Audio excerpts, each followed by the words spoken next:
ओला amigos. तो I hope आपको ये फ्लो चार्ट ध्यान होगा। हम लोगों ने बात की थी कि एक मल्टीवर्स होता है। मल्टीवर्स बहुत सारे यूनिवर्सेस से मिलके बनता है। यूनिवर्स बनता है कई सारी गैलेक्सीज से। गैलेक्सीज बनती है कई सारे स्टार्स से। स्टार्स के पास क्या होते हैं, कई सारे प्लैनेट्स होते हैं। प्लैनेट्स में हो सकता है लिविंग ऑर्गेनिजम्स रहते हो। लिविंग ऑर्गेनिजम्स जो होते हैं वो बनते हैं ऑर्गन से। ऑर्गन्स बनते हैं टिश्यू से, टिश्यू बनते हैं सेल से, और सेल बनते हैं मॉलिक्यूल से, और मॉलिक्यूल्स किससे बनते हैं, एटम से बनते हैं। तो इफ़ यू रिमेंबर, हम लोगों ने एटम्स के बारे में तो बात कर ली है कि एटम्स क्या होते हैं, ठीक है। अब हमारा आज का क्वेश्चन ये है कि एटम्स मिलके क्या बनाते हैं, मॉलिक्यूल्स। अब क्वेश्चन ये है कि मॉलिक्यूल्स वो क्यों बनाते हैं, क्या रीज़न है कि एटम्स कंबाइन होके क्या बनाते हैं, मॉलिक्यूल्स बनाते हैं। तो एक बहुत ही इंटरेस्टिंग सा क्वेश्चन है कि एटम्स कंबाइन होके मॉलिक्यूल्स क्यों बनाते हैं। अब इस चीज़ को समझने के लिए पहले हमें कुछ टर्म्स के बारे में समझना होगा। तो हम वो टर्म्स समझना स्टार्ट करते हैं, ठीक है। तो जो सबसे पहला आपको टर्म यहाँ पे समझना है वो है इलेक्ट्रॉनिक कन्फिग्रेशन। इलेक्ट्रॉनिक कन्फिग्रेशन क्या होता है? तो इफ़ यू रिमेंबर, हमने बात की थी कि बोहर ने एक अपना प्लानिटरी मॉडल प्रपोज किया था। उसमें उन्होंने बोला था कि जो इलेक्ट्रॉन्स होते हैं वो अलग अलग ऑर्बिट्स में प्रेजेंट होते हैं, ठीक है। जो इलेक्ट्रॉन्स होते हैं वो अलग अलग ऑर्बिट्स में क्या होते हैं, प्रेजेंट होते हैं। अब किस ऑर्बिट में कितने इलेक्ट्रॉन्स आ सकते हैं, तो उसके लिए उन्होंने एक फॉर्मूला दिया था 2n²। n क्या बताता है? n बताता है कौन सा ऑर्बिट है, ऑर्बिट का नंबर बताता है। यानी जैसे ये क्या है, ये फर्स्ट ऑर्बिट है, ये सेकंड ऑर्बिट है, एंड सो ऑन। तो उन्होंने फॉर्मूला दिया था। तो इसके अकॉर्डिंग हमने समझा था, अगर आपको ध्यान हो, कि जो फर्स्ट ऑर्बिट होता है, फर्स्ट ऑर्बिट यानी जो आपका के शेल या के ऑर्बिट होता है, उसमें कितना आता है, 2 × 1 का स्क्वायर यानी 2 इलेक्ट्रॉन्स। सेकेंड ऑर्बिट या जिसे हम एल ऑर्बिट या एल शेल भी बोलते हैं, उसमें कितना आ सकता है, 8 इलेक्ट्रॉन्स। ये मैक्सिमम नंबर है, ठीक है। इससे कम आ सकते हैं लेकिन इससे ज़्यादा नहीं, एंड सो ऑन। आप आगे भी कर सकते हैं, ठीक है। थर्ड में कितने आएंगे, थर्ड ऑर्बिट में आते हैं 18। तो बोहर के मॉडल में हमें ये पता चला था, ठीक है, कि इस तरह से इलेक्ट्रॉन्स का अरेंजमेंट होता है। तो अब इसी फॉर्मूला को यूज़ करके हम देखेंगे कि अलग अलग जो एटम्स होते हैं ना, उनमें किस तरह से इलेक्ट्रॉन्स जो होते हैं वो अरेंज होते हैं। तो देखिए, अब हमने यहाँ पे एलिमेंट्स लिखे हैं सीक्वेंस में। इनको अरेंज किया है हमने increasing order of their atomic number या increasing order of their number of protons, ठीक है। तो हम इनका नंबर लिखते जाते हैं और उसके बाद फिर हम इनका क्या बनाएंगे, इलेक्ट्रॉनिक कन्फिग्रेशन। अब इलेक्ट्रॉनिक कन्फिग्रेशन का मीनिंग क्या है? इलेक्ट्रॉनिक कन्फिग्रेशन का मीनिंग है कि जो इलेक्ट्रॉन्स है वो किस तरह से अरेंज है, ठीक है। इलेक्ट्रॉनिक कन्फिग्रेशन का मीनिंग क्या है कि इलेक्ट्रॉन्स किस तरह से अरेंज है। अब हाइड्रोजन में कितने प्रोटॉन होते हैं, 1, हीलियम में 2, लिथियम में 3, एंड सो ऑन। जितने प्रोटॉन्स होते हैं उतने ही इलेक्ट्रॉन्स भी होते हैं। तो अगर हम इसका कन्फिग्रेशन बनाएं कि कौन से ऑर्बिट में कितने इलेक्ट्रॉन्स होते हैं, ठीक है। तो देखिए, हाइड्रोजन का क्या बनता है, एक इलेक्ट्रॉन है जो किस में आ जाता है, पहले ऑर्बिट में ही आ जाता है। हीलियम में 2 है तो ये अगेन पहले ऑर्बिट में आ जाते हैं दोनों। अब लिथियम में क्या होता है, देखिए पहले ऑर्बिट में मैक्सिमम कितने आ सकते हैं, 2 आ सकते हैं। तो इस वजह से क्या होगा, जो हीलियम है, सॉरी लिथियम है, उसमें पहले 2 आ जाएंगे, उसके बाद एक इलेक्ट्रॉन बचा है तो वो किस में आएगा, सेकेंड ऑर्बिट में, ठीक है। अब बेरिलियम है तो अगेन पहले ऑर्बिट में 2 और दूसरे ऑर्बिट में 2। बोरॉन है, पहले ऑर्बिट में मैक्सिमम 2 आ सकते हैं और बचे 3 तो वो किस में आएंगे, सेकेंड ऑर्बिट में। उसी तरह से कार्बन के लिए फर्स्ट ऑर्बिट में 2, सेकेंड ऑर्बिट में 4, एंड सो ऑन। अब मान लीजिए कि हम और आगे बढ़े, अगर एटॉमिक नंबर के लिए और आगे की बात करें, ठीक है, नियॉन के बाद की बात करें, सोडियम होता है 11, पोटेशियम होता है 12, एल्यूमिनियम होता है 13, सिलिकॉन होता है 14। अब अगर हम यहाँ पे देखें तो अगेन इलेक्ट्रॉन तो सेम ही होंगे। अब कॉन्फ़िगरेशन यहाँ देखे तो देखिए क्या बनेगा। पहले ऑर्बिट में 2, दूसरे में मैक्सिमम 8 आ गए, लेकिन अभी भी ये तो 10 ही हुए, 1 बच गया, तो ये जो 1 बचा है वो किस में जाएगा, थर्ड ऑर्बिट में। पोटेशियम में क्या होगा, पहले में 2, दूसरे ऑर्बिट में मैक्सिमम 8 और बचे हुए 2 किस में जाएंगे, थर्ड ऑर्बिट में। वैसे एल्यूमिनियम में बनेगा 283 और सिलिकॉन में बनेगा 284 एंड सो ऑन। तो इस तरह से हम लोग क्या करते हैं, अलग अलग एटम्स के शेल्स में कितने इलेक्ट्रॉन्स है वो इस कॉन्फ़िगरेशन में हम देख सकते हैं। इलेक्ट्रॉनिक कॉन्फ़िगरेशन क्या बताता है कि जो भी एटम है उसके किस शेल में कितने इलेक्ट्रॉन्स प्रेजेंट है। ठीक है। अच्छा, एक और बात हमें यहाँ पे करनी है। जो रिप्रेजेंटेशन का तरीका होता है वो ऐसा कुछ होता है। मान लीजिए कार्बन है, कार्बन में जो उसका एटॉमिक नंबर जो होता है, मतलब उसमें कितने प्रोटॉन होते हैं, तो वो होता है 6। और मास नंबर जो सबसे कॉमन कार्बन है उसमें कितना होता है, 12, यानी उसमें 6 प्रोटॉन्स और 6 न्यूट्रॉन्स होते हैं। आपने यहाँ कार्बन लिया, ऊपर लिख दिया जाता है मास नंबर और नीचे लिख दिया जाता है एटॉमिक नंबर। यानी कि कोई भी एलिमेंट उसका सिंबल, ऊपर आता है उसका मास नंबर, नीचे आता है उसका एटॉमिक नंबर। तो इस तरह से हम क्या करते हैं, किसी भी एटम को रिप्रेजेंट करते हैं। ठीक है, सिंबल के साथ में ऊपर मास नंबर, नीचे एटॉमिक नंबर। चलिए अब आगे बढ़ते हैं। अब हम बात करते हैं एक और इम्पॉर्टेंट कॉन्सेप्ट की। एक हमने समझा कि इलेक्ट्रॉनिक कॉन्फ़िगरेशन क्या होता है।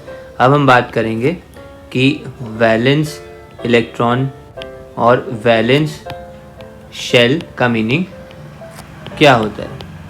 तो हम जैसे कुछ एटम्स का यहाँ पे एक शेल डायग्राम बनाते हैं। ठीक है, जैसे मान लीजिए हीलियम। हीलियम में क्या बनेगा, हीलियम में 2 प्रोटॉन होते हैं, कॉन्फ़िगरेशन यही होता है उसका। हीलियम में क्या होता है, एक न्यूक्लियस और उसके आसपास पहला जो ऑर्बिट है, इस ऑर्बिट के अंदर क्या होते हैं, 2 इलेक्ट्रॉन्स होते हैं। हीलियम इस तरह से होता है। मान लो कार्बन का बनाते हैं, कार्बन में क्या होते हैं, 6 इलेक्ट्रॉन्स होते हैं। ठीक है, तो ये उसका न्यूक्लियस, ये पहला ऑर्बिट और ये दूसरा ऑर्बिट। पहले ऑर्बिट में क्या होगा, 2 इलेक्ट्रॉन्स आएंगे। कॉन्फ़िगरेशन क्या होता है, 2,4। इसका तो 2 ही होता है। तो पहले ऑर्बिट में 2 इलेक्ट्रॉन्स और दूसरे ऑर्बिट में कितने आ जाएंगे, 4 इलेक्ट्रॉन्स आ जाएंगे। तो what is the meaning of a valence shell. Valence shell यानी वो शेल जो आउटर मोस्ट शेल है। देखो हीलियम में आउटर मोस्ट शेल ये वाला है, कार्बन में आउटर मोस्ट शेल ये वाला है। मान लो और कोई एग्जांपल देख लो, मान लो आप सोडियम का एग्जांपल देख लो। सोडियम का एटॉमिक नंबर 11 या उसमें 11 इलेक्ट्रॉन्स होते हैं। उसमें क्या होता है, 2,8,1। ये न्यूक्लियस, ये पहला ऑर्बिट, ये दूसरा ऑर्बिट और ये तीसरा ऑर्बिट। ठीक है, अब क्या होगा, पहले ऑर्बिट में आ जाएंगे 2 इलेक्ट्रॉन्स, दूसरे ऑर्बिट में आ जाएंगे कितने, 8 इलेक्ट्रॉन्स और तीसरे ऑर्बिट में क्या होगा, 1 इलेक्ट्रॉन जो बच गया। तो इसमें आउटर मोस्ट शेल कौन सा है, ये वाला है।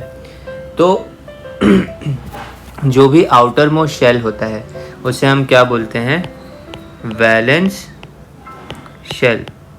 जो भी शेल सबसे बाहर वाला शेल होता है किसी एटम का, उसको क्या बोलते हैं, वैलेंस शेल बोलते हैं।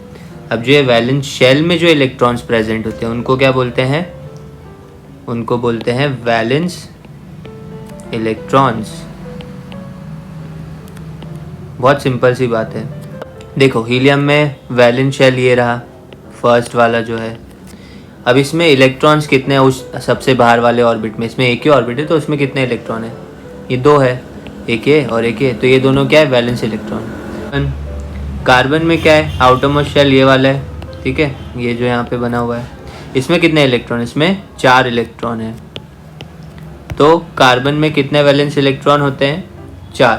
सोडियम में यहाँ पे कितने वैलेंस इलेक्ट्रॉन है, ओनली 1।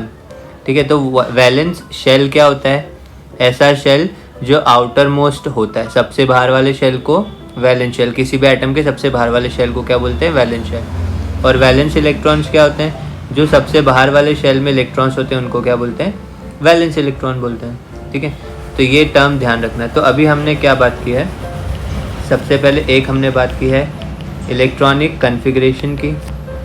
दूसरी हमने बात की है वैलेंस शेल की। तीसरी हमने बात की है वैलेंस इलेक्ट्रॉन्स की।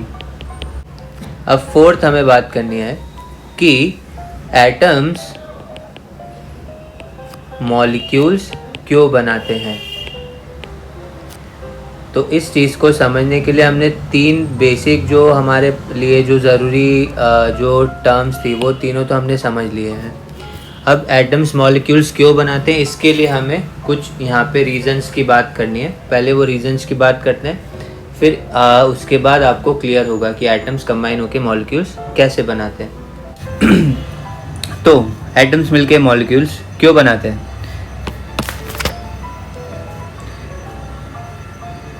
हमको ये पता है कि हर चीज़ मॉलिक्यूल से बनती है, ठीक है।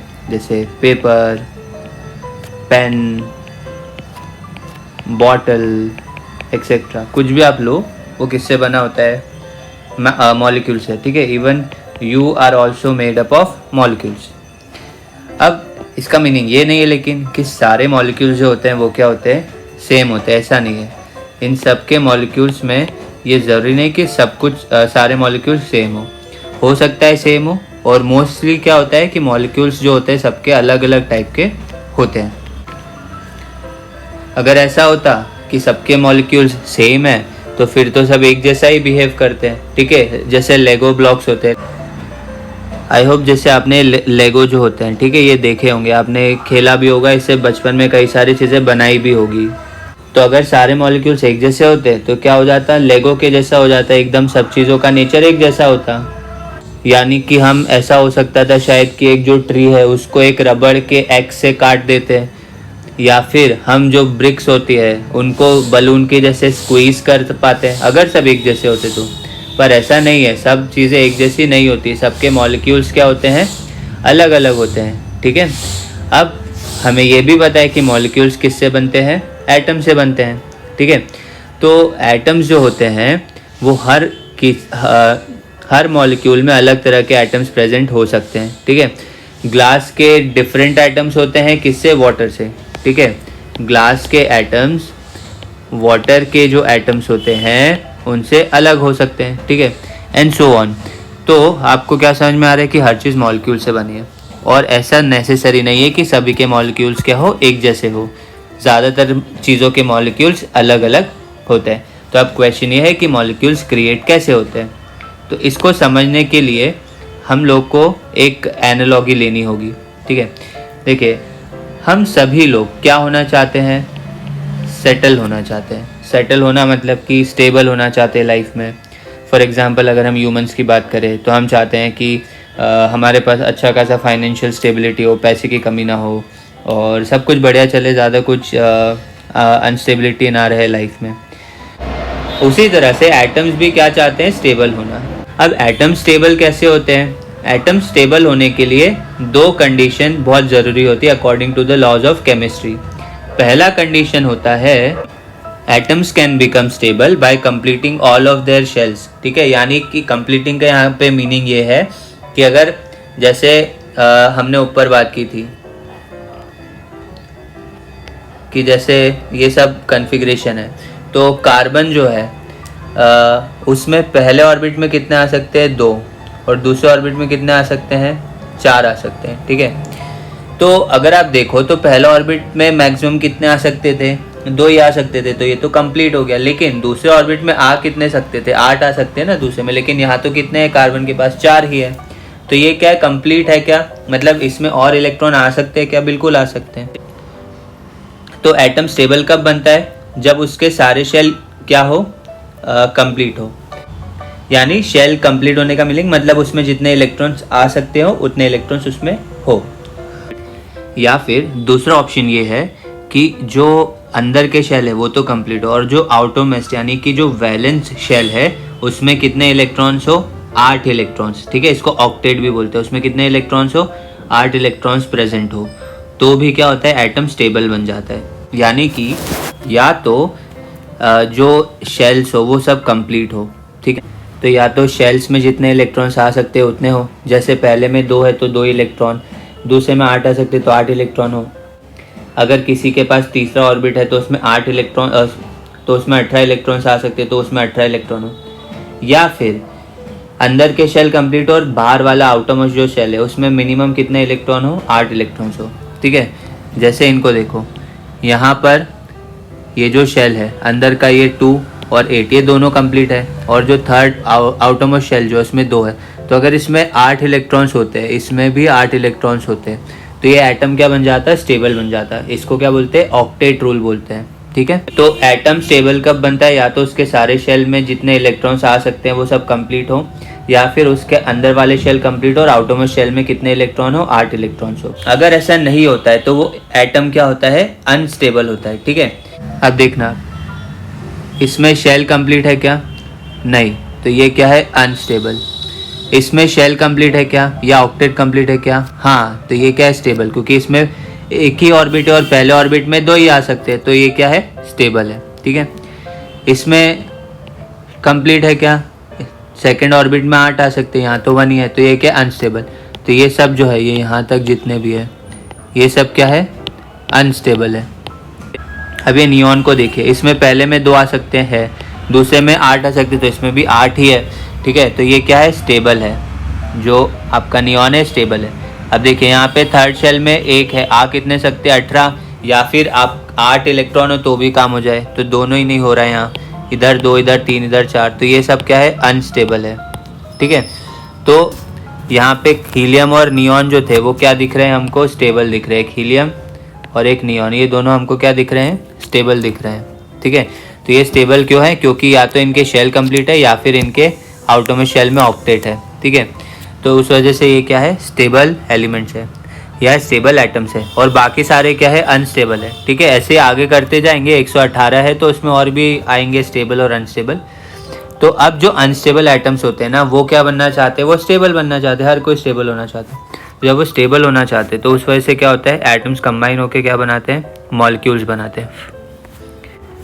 सो what is the answer, why do atoms combine to form molecules, atoms combine to form molecules so that they become stable। एटम्स मॉलिक्यूल्स क्यों बनाते हैं, ताकि वो क्या बन जाए, स्टेबल बन जाए।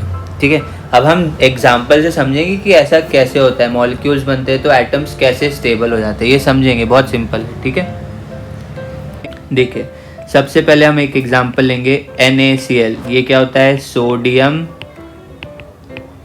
क्लोराइड, सोडियम और क्लोरीन से बना है ये। इसे कॉमन सॉल्ट या टेबल सॉल्ट भी बोला जाता है, जो नमक हम खाते हैं। ठीक है, अब ये एक मॉलिक्यूल है, इसमें सोडियम और क्लोरीन के एटम्स है, तो ये कैसे बना, देखिए सोडियम, इसका कॉन्फ़िगरेशन क्या है, 281। ठीक है, यानी इसमें पहले में 2, दूसरे में 8 और तीसरे शेल में 1 इलेक्ट्रॉन होता है, क्योंकि इसका एटॉमिक नंबर क्या है, 11। और क्लोरीन का एटॉमिक नंबर होता है 17, इसका कॉन्फ़िगरेशन क्या होता है, 2,8,7। तो पहले ऑर्बिट में 2, दूसरे में 8 और तीसरे में 7। अब ध्यान से देखिएगा, सोडियम के पास आप यहाँ पे देखो तो क्या है, 2 ऑप्शन नज़र यहाँ पे आ रहे हैं। ठीक है, कौन से 2 ऑप्शन नज़र आ रहे हैं, पहले ध्यान से देखना। पहला ऑप्शन तो ये है कि किसी एटम से किसी और कहीं से भी उसको कितने इलेक्ट्रॉन मिल जाए, 7 इलेक्ट्रॉन मिल जाए। अगर उसको 7 इलेक्ट्रॉन मिलेंगे तो यहाँ पे 1 है पहले से, तो यहाँ पे कितने हो जाएंगे, 1 + 7, यानी कितने इलेक्ट्रॉन हो जाएंगे, 8। तो ऑक्टेट कंप्लीट हो जाएगा, तो उसका काम हो जाएगा। तो पहला ऑप्शन तो क्या है सोडियम के पास, कि वो किसी से 7 इलेक्ट्रॉन ले ले ताकि उसके आटोमिक शेल में क्या हो, 8 इलेक्ट्रॉन आ जाए।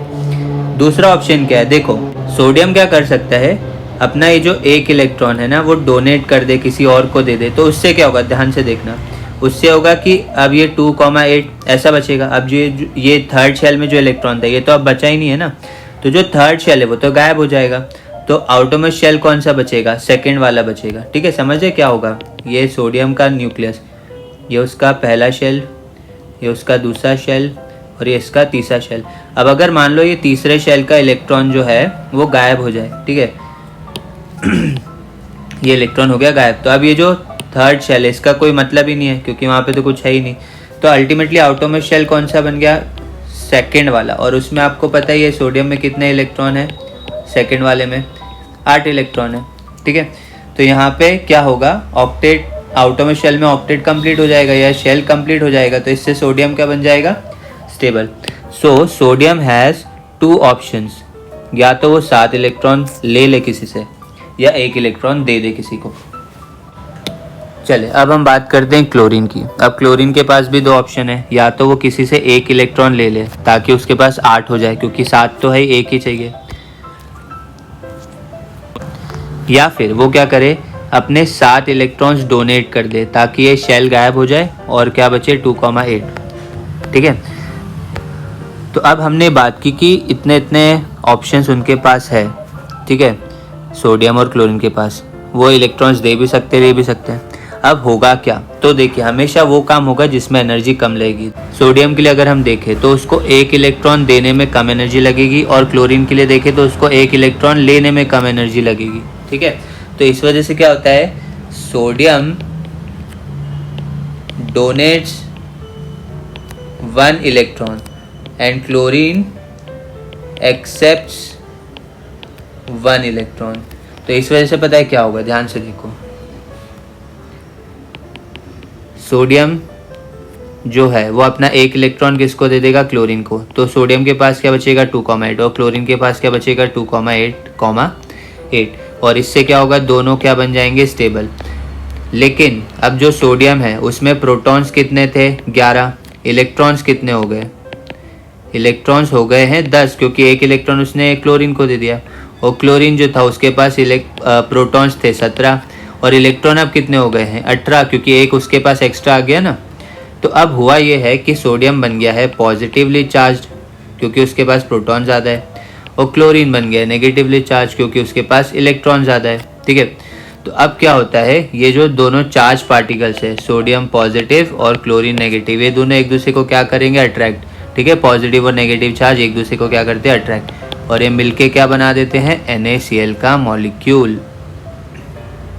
ठीक है, क्या बन गया, NaCl का मॉलिक्यूल। तो एटम्स कंबाइन होकर मॉलिक्यूल क्यों बनाते हैं, ताकि वो क्या बन जाए, स्टेबल। स्टेबल कैसे बनते हैं, या तो शेल कंप्लीट करके या फिर आउटरमोस्ट शेल में 8 इलेक्ट्रॉन्स या ऑक्टेट कंप्लीट करके। अब एक एग्जांपल हमने लिया, ठीक है, NaCl का। तो NaCl में सोडियम जो है 2,8,1 है और क्लोरीन 2,8,7 है। सोडियम क्या करेगा, 1 इलेक्ट्रॉन डोनेट करेगा, क्लोरीन क्या करेगा, 1 इलेक्ट्रॉन वो एक्सेप्ट कर लेगा। ठीक है, और अब इस वजह से क्या होगा, सोडियम के पास बचेंगे 2,8 और क्लोरीन के पास बचेगा 2,8,8। लेकिन प्रोटॉन्स तो एक्सचेंज हुए नहीं थे, तो सोडियम के पास इनिशियली कितने, 11 प्रोटॉन थे, तो अभी भी 11 ही रहेंगे। लेकिन इलेक्ट्रॉन कितने हो गए हैं, 10, क्योंकि 1 इलेक्ट्रॉन सोडियम ने क्लोरीन को दे दिया, और क्लोरीन के पास प्रोटॉन तो 17 ही है, लेकिन इलेक्ट्रॉन एक एक्स्ट्रा आ गया है ना, क्योंकि सोडियम ने उसको इलेक्ट्रॉन दे दिया है। तो अब क्या होगा, सोडियम एक नेट पॉजिटिव बन जाएगा और क्लोरीन नेट नेगेटिव बन जाएगा। तो ये पॉजिटिव और नेगेटिव क्या करेंगे, एक दूसरे को अट्रैक्ट करेंगे, और ये मॉलिक्यूल क्या हो जाएगा, NaCl का फॉर्म हो जाएगा। तो इस तरह से एटम्स कंबाइन होकर क्या बनाते हैं, मॉलिक्यूल्स बनाते हैं। ठीक है, क्यों बनाते हैं, ताकि वो बन जाए स्टेबल।